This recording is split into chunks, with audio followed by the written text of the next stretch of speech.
ರಾಜಸ್ಥಾನದ ಜೈಪುರದಲ್ಲಿ ಜರುಗಿದ 63ನೇ ರಾಷ್ಟ್ರೀಯ ಅಧಿವೇಶನದಲ್ಲಿ ದಕ್ಷಿಣ ಕನ್ನಡ, ಉಡುಪಿ ಮತ್ತು ಉತ್ತರ ಕನ್ನಡ ಜಿಲ್ಲೆಗಳನ್ನು ಒಳಗೊಂಡಿರುವ ಜೆಸಿಐ ವಲಯ 15ಕ್ಕೆ ಜೆಸಿಐ ಭಾರತದ ಅತ್ಯುತ್ತಮ ವಲಯಾಧ್ಯಕ್ಷ ಪ್ರಶಸ್ತಿಯೂ ಸೇರಿದಂತೆ 16 ರಾಷ್ಟ್ರೀಯ ಪ್ರಶಸ್ತಿಗಳು ಲಭಿಸಿವೆ ಎಂದು 2018ರ ವಲಯಾಧ್ಯಕ್ಷ ರಾಕೇಶ್ ಕುಂಜೂರು ಮತ್ತು ಜೆಸಿಐ ಇಂಡಿಯಾ ಫೌಂಡೇಶನ್ನ ನಿರ್ದೇಶಕ ವೈ ಸುಕುಮಾರ್ ಶೆಟ್ಟಿ ಜಂಟಿ ಸುದ್ದಿಗೋಷ್ಠಿಯಲ್ಲಿ ತಿಳಿಸಿದರು. ಅವರು ಕಾಪು ಪ್ರೆಸ್ ಕ್ಲಬ್ನಲ್ಲಿ ಸುದ್ದಿಗೋಷ್ಠಿಯಲ್ಲಿ ಮಾತನಾಡಿ, ದಕ್ಷಿಣ ಕನ್ನಡ, ಉಡುಪಿ ಮತ್ತು ಉತ್ತರ ಕನ್ನಡ ಜಿಲ್ಲೆಗಳನ್ನೊಳಗೊಂಡಿರುವ ವಲಯ 15ರಲ್ಲಿ 2018ನೇ ಸಾಲಿನಲ್ಲಿ ಜೆಸಿಐ ಇಂಡಿಯಾ ಫೌಂಡೇಶನ್ಗೆ 14 ಲಕ್ಷ ರೂಪಾಯಿ ದೇಣಿಗೆ, 18 ನೂತನ ಘಟಕಗಳ ಸ್ಥಾಪನೆ, 400ಕ್ಕೂ ಅಧಿಕ ಸದಸ್ಯರ ಸೇರ್ಪಡೆ, 375 ವಿದ್ಯಾರ್ಥಿಗಳಿಗೆ 2,000 ರೂಪಾಯಿಗಳಂತೆ ವಿದ್ಯಾರ್ಥಿ ವೇತನ ವಿತರಣೆ, 300ಕ್ಕೂ ಅಧಿಕ ಇಂಪ್ಯಾಕ್ಟ್ 2030 ಕಾರ್ಯಕ್ರಮಗಳು, 100ಕ್ಕೂ ಅಧಿಕ ಶಾಶ್ವತ ಯೋಜನೆಗಳ ಕೊಡುಗೆ, ಕೇರಳ ಕೊಡಗು ಸಂತ್ರಸ್ತರ ನಿಧಿಗೆ 3 ಲಕ್ಷ ರೂಪಾಯಿಗೂ ಮಿಕ್ಕ ಹಣಕಾಸಿನ ಕೊಡುಗೆ, ಲಕ್ಷಾಂತರ ರೂಪಾಯಿ ಮೌಲ್ಯದ ವಸ್ತುಗಳ ಹಸ್ತಾಂತರ,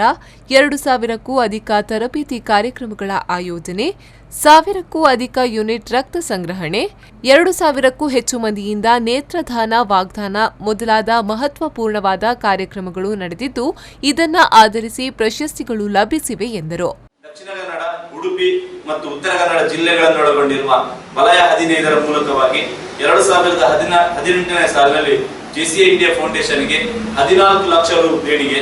18 ಹೊಸ ಘಟಕಗಳ ಕೊಡುಗೆ, 400ಕ್ಕೂ ಅಧಿಕ ಹೊಸ ಸದಸ್ಯರ ಸೇರ್ಪಡೆ, 375 ವಿದ್ಯಾರ್ಥಿಗಳಿಗೆ 2,000 ರೂಗಳಂತೆ ವಿದ್ಯಾರ್ಥಿ ವೇತನ ವಿತರಣೆ, 300ಕ್ಕೂ ಅಧಿಕ ಇಂಪ್ಯಾಕ್ಟ್ 2030 ಕಾರ್ಯಕ್ರಮಗಳು, 100ಕ್ಕೂ ಅಧಿಕ ಶಾಶ್ವತ ಯೋಜನೆಗಳ ಕೊಡುಗೆ, ಕೇರಳ ಕೊಡಗು ಸಂತ್ರಸ್ತರ ನಿಧಿಗೆ 3 ಲಕ್ಷ ರೂಗೂ ಮಿಕ್ಕ ಹಣಕಾಸಿನ ಕೊಡುಗೆ, ಲಕ್ಷಾಂತರ ರು ಮೌಲ್ಯದ ವಸ್ತುಗಳ ಹಸ್ತಾಂತರ, 2,000ಕ್ಕೂ ಅಧಿಕ ತರಬೇತಿ ಕಾರ್ಯಕ್ರಮಗಳ ಆಯೋಜನೆ, 1,000ಕ್ಕೂ ಅಧಿಕ ಯೂನಿಟ್ ರಕ್ತ ಸಂಗ್ರಹಣೆ, 2,000ಕ್ಕೂ ವಲಯ 15 ರಾಷ್ಟ್ರ ಮಟ್ಟದಲ್ಲಿ 1ನೇ ಸ್ಥಾನವನ್ನು ಪಡೆದಿರತಕ್ಕಂಥದ್ದು ನಮಗೆಲ್ಲರಿಗೂ ಹೆಮ್ಮೆ ಆಗ್ತಕ್ಕಂಥ ವಿಷಯ. ಅದರಲ್ಲಿಯೂ ಮುಖ್ಯವಾಗಿ ವಲಯಾಧ್ಯಕ್ಷರು ರಾಷ್ಟ್ರೀಯ ಅಧಿವೇಶನದಲ್ಲಿ 25 ವಲಯಗಳನ್ನು ಹೊಂದಿರತಕ್ಕಂಥ ರಾಷ್ಟ್ರ ಮಟ್ಟದಲ್ಲಿ 1ನೇ ಸ್ಥಾನವನ್ನು ಪಡೆದಿರತಕ್ಕಂಥ ನಮ್ಮ ವಲಯ 15ರ ಈ ವರ್ಷದ ನಿಕಟಪೂರ್ವ ವಲಯಾಧ್ಯಕ್ಷರು, ಕಳೆದ ಸಾಲಿನ ವಲಯಾಧ್ಯಕ್ಷರಾಗಿರ್ತಕ್ಕಂಥ ರಾಕೇಶ್ ಕುಂಜೂರ್ ಅವರಿಗೆ ಈ ಸಂದರ್ಭದಲ್ಲಿ ಅಭಿನಂದನೆಯನ್ನು ಕೂಡ ಸಲ್ಲಿಸ್ತಾ ಇದ್ದೇನೆ.